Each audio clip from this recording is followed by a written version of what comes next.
Oi!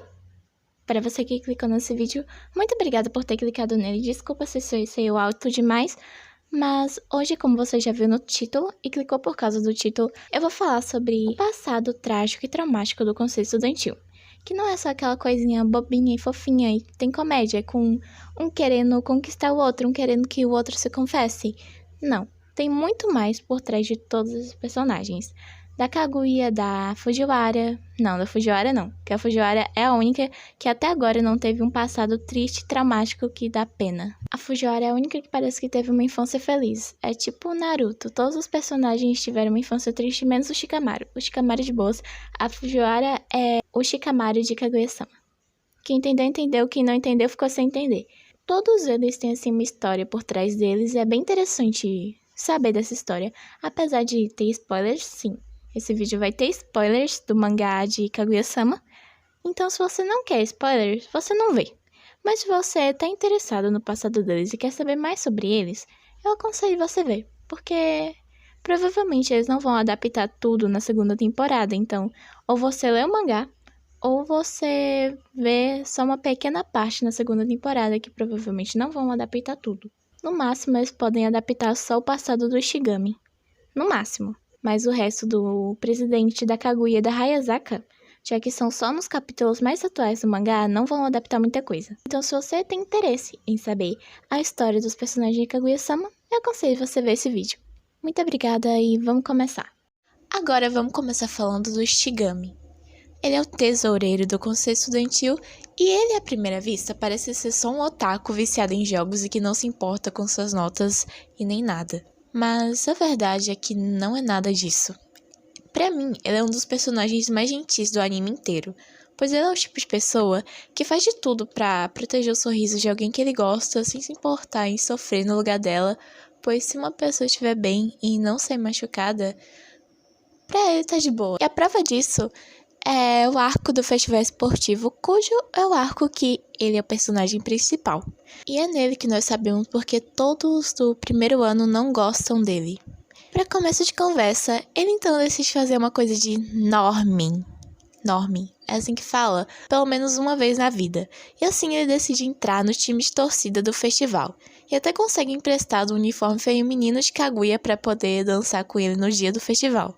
E depois disso é contado o porquê de todos os alunos do primeiro ano não gostarem dele. No passado, o Ishigami foi acusado de stalkear uma garota chamada Kyoko. O Ishigami sabia que o namorado dessa garota estava traindo ela. E depois de alguns acontecimentos, ele deu uma surra nele. E o namorado da menina acabou saindo como inocente da história.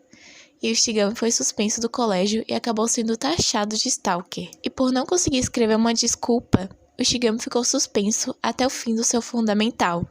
A escola até pensou em reprová-lo, mas Miko Ino, que vai ser apresentada na segunda temporada ainda, então você provavelmente não sabe quem é se você não lê o mangá. Ela interferiu e conseguiu fazer com que passassem ele de ano, já que ele fazia seus deveres todos os dias. E por ele não ter conseguido escrever uma carta de desculpas contando toda a verdade, pois se ele tivesse feito isso, a garota ia acabar saindo machucada, a tal de Kyoko.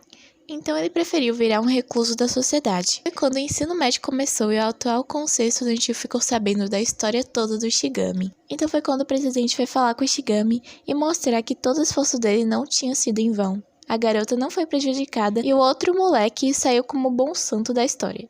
E ele mostrou a carta que o Ishigami deveria ter feito há muito tempos atrás, como desculpa para a garota e para todo mundo. E a carta que ele deveria ter feito de desculpa para a garota e para todo mundo era simples. Cala sua boca, idiota!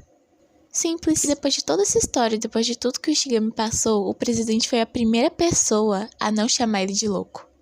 E depois do presidente ter levado a investigação até o Ishigami, o mesmo começou a chorar, quando descobriu que todo aquele sofrimento não havia sido em vão. E esse foi o passado triste do Ishigami, e o pior é que ele não vai receber nenhum obrigado dessa garota depois de tudo isso, principalmente porque essa garota não vai saber de nada disso, mas as pessoas certas sabem o quanto ele lutou para proteger o sorriso dela, e ele mesmo disse que enquanto ele ainda tiver uma pessoa do lado dele, ele tá bem com isso. E agora vamos falar sobre a secretária do conselho estudantil, Chika Fujiwara. De todas as pessoas dessa lista, ela é a única que, até agora, pelo menos, mas eu acho que ela também não tem, ela foi a única que não foi mostrado um passado triste. Tirando isso, todos os outros têm. A Hayasaka, o presidente, a Kaguya, o Ishigami, todos. Menos ela. Até agora, né? E o mangá já tá acabando já.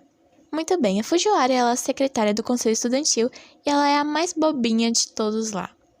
E sem dúvida é uma das mais engraçadas. Mas ela também tem seus momentos de inteligência. Diferente dos outros, ela não tem um passado triste, como eu já falei, pelo menos se tiver não foi mostrado até agora. Mas em um acontecimento do mangá, mostra que ela não é tão bobinha quanto todos pensam. Foi quando chegou a hora da viagem dos alunos do segundo ano. Para não acabar com toda a verba do conselho estudantil, ou seja, o dinheiro, já que o dinheiro para a viagem era tirado do bolso deles, e isso ia deixar eles numa situação feia, e eles não queriam gastar com uma viagem para o exterior, que era como os alunos costumavam fazer naquela escola. E aí foi então que a Fujiwara sugeriu um plano. Ela pensou, o plano era decidir com uma votação popular, e as opções eram Kyoto, Okinawa e Hokkaido. De acordo com a analogia da Fujiwara que é descrita para Ino por Ishigami, os alunos já tinham ido para Okinawa no fundamental, e Hokkaido era frio naquela época do ano. E pessoas que odeiam viagens longas escolheriam Kyoto. E com a divisão dos votos, eles venceriam por uma margem estreita. E ele concluiu, afinal, os estudantes da Shushin, não sei falar o nome da escola direito, são humanos. E uma pessoa é esperta, pessoas são burras. E depois de explicar todo o plano, ele elogia ela, falando que não é pra menos que ela é filha de um político. E diz que ela é talentosa. O único problema é o fato dela ser idiota de corpo e alma. E depois disso, a Fujiwara reclama, dizendo que queria ir pra França. E que pensou como um gênio no calor do momento e disse aquilo pra parecer inteligente. Mas depois ela muda de opinião de novo e fala que estava sendo divertido a viagem pra Kyoto. Então a Fujiwara é meio bipolarzinha, mas ela continua sendo muito fofa. E esse é um acontecimento que eu gostaria de falar pra mostrar que a Fujiwara ela é talentosa, como Ishigami falou. O ruim é o fato realmente dela ser idiota. Mas eu gosto da Fujiwara. Mas ela realmente tem um talento pra ser política. Quem sabe um dia veremos presidente Fujiwara. Mas tinham duas pessoas que não estavam se divertindo nada nessa viagem. Kaguya e a Hayasaka. E falando na Hayasaka, vamos ir pra ela agora. Agora vamos falar sobre Hayasaka Ai. Ela é uma das personagens mais sofridas da série. O porquê que ela é sofrida? Vou explicar agora. Ela, desde criança, ela teve com a Kaguya. Ou seja, ela é a empregada mais velha da casa, Shinomiya. Lá que a Kaguya mora, que é a casa secundária do Shinomiya. E sendo a empregada mais velha da casa, hoje em dia ela é a chefe das empregadas, ela que monitora todo mundo lá. Só que ela tem 17 anos agora. E ela trabalha como escrava pro Shinomiya. A rotina da Hayasaka começa cedo, às 5 horas da manhã. Ela sai de sua cama e vai direto pro chuveiro. Hayasaka, recém-acordada, ainda tem que ficar bem disposta, então ela tem um ritual diário para entrar em uma mentalidade profissional. Ela escova seus dentes, coloca suas lentes de contato, se maquia, seca e arruma seu cabelo. E assim ela coloca seu uniforme de empregada e ela se torna a perfeita Hayasaka. Manter uma aparência impecável é uma parte essencial de seu trabalho. Às 6 horas é hora de sair para o trabalho, mas ela está logo ao lado já que ela é uma empregada doméstica. E a residência secundária dos Shinomiyas emprega 20 pessoas. É muito usada pelos membros da família Shinomiya que estão visitando que vieram da casa principal em Kyoto, então deve estar sempre preparada. Os servos da família Shinomiya cumprem uma série de regras severas. A não ser que sejam especificamente chamados, eles nunca devem aparecer diante de seus mestres ou convidados, e o menor sinal de poeira é um palco para demissão, assim como qualquer sujeira nas louças ou talheres. A residência não tem mordomos ou servos seniores, então como funcionária mais antiga, Hayasaka é responsável por orientar os outros. Ela presta a máxima atenção supervisionando o trabalho dos servos, ou seja, ela é a chefe. Ela se concentra com o chefe para discutir o almoço do dia e os planos para o jantar, levando em consideração os gostos e alergias dos convidados. Toda a estação eles importam flores de todo mundo e cuidadosamente planejam o design. Dependendo da situação, eles podem contratar paisagistas. Depois disso, ela dá instruções ao jardineiro. Não é uma tarefa fácil. O jardim é o rosto da residência e demonstra a grandiosidade da família Shinomiya. Ela revisa o orçamento e os servos fazem toda a poda enquanto não há convidados por perto. E às 7 horas, ela então acorda sua patroa, que no caso é a Kaguya, ajuda ela a se trocar e revisa seu cronograma. A Kaguya então come o café da manhã e servos são estritamente proibidos de comer com ela. Depois da Kaguya ir para a escola, Hayazaka também come seu café da manhã, rapidamente forçando um sanduíche garganta abaixo. Ela então checa o correio e em sua maioria são cartas de cortesia de várias empresas. E responder essas cartas também é parte de seu trabalho. Ela escreve respostas no caminho para a escola. Na escola ela vai às aulas como uma aluna normal e que também coleta informações de seus colegas de classe. E tudo quanto mantém o olho em sua patroa, que é a Kaguya. E ela sempre está de olho em problemas próximos a Kaguya, mantendo longe as pessoas que mais causam problemas. Essa parte em particular realmente começa a drenar sua força. Hayazaka tenta o seu melhor para acompanhar sua patroa no caminho de volta para casa, porque a Kaguya também tem aulas a fazer e convidados para entreter após isso. Essa é a única vez em que as duas podem se encontrar e fazer planejamentos.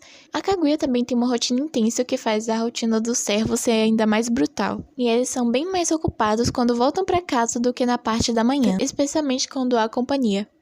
E isso tudo não é trabalho para uma garota de 17 anos, mas a lei não significa nada para a família Shinomiya. E Hayazaka por si mesma nunca chegou a questionar a legalidade do seu trabalho. Desde que ela nasceu, ela viveu sua vida como uma serva. E para Hayazaka, isso era simplesmente sua rotina diária.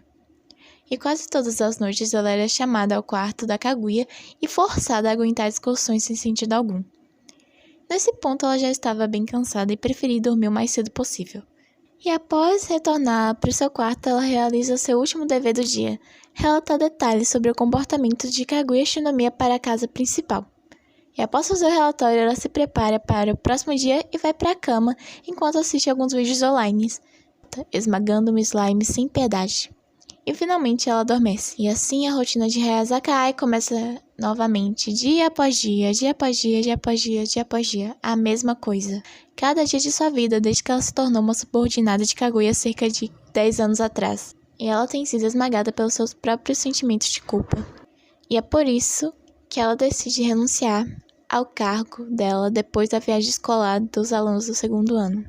Isso deixa Kaguya bastante chocada e na viagem dos alunos do segundo ano é a oportunidade que ela vai ter para conversar com a Hayazaka e talvez a última. E então Hayazaka percebeu qual seria seu último trabalho: cortar as cordas do avental e deixar de lado essa adorável criança mimada. Mas esse não seria seu último trabalho, na verdade não. Também tem outra coisa que ela precisa fazer, pois nessa viagem, o irmão mais velho da Kaguya decide ir atrás da Hayazaka. Ou seja, ela também tem que dar um jeito nisso, mas realmente o último trabalho dela é deixar de lado a Kaguya. Isso é tudo que eu sei sobre a Hayazaka, esse é o passado triste dela. Você pode até não achar triste, mas ela é serva. É um período de escravidão nos tempos modernos. Sim, ela, como ela falou, ela nunca questionou a legalidade do trabalho dela, mas ela ficou cansada. Pois ela não tinha tempo pra namorar, ela não tinha tempo pra sair com as amigas dela, ela não tinha tempo pra nada que uma adolescente normal faria. Ela só tinha tempo pra Kaguya-sama, pra mais nada. Por isso que a Hayazaka é uma verdadeira sofrida nessa história toda. Mas eu espero que fique tudo bem com ela.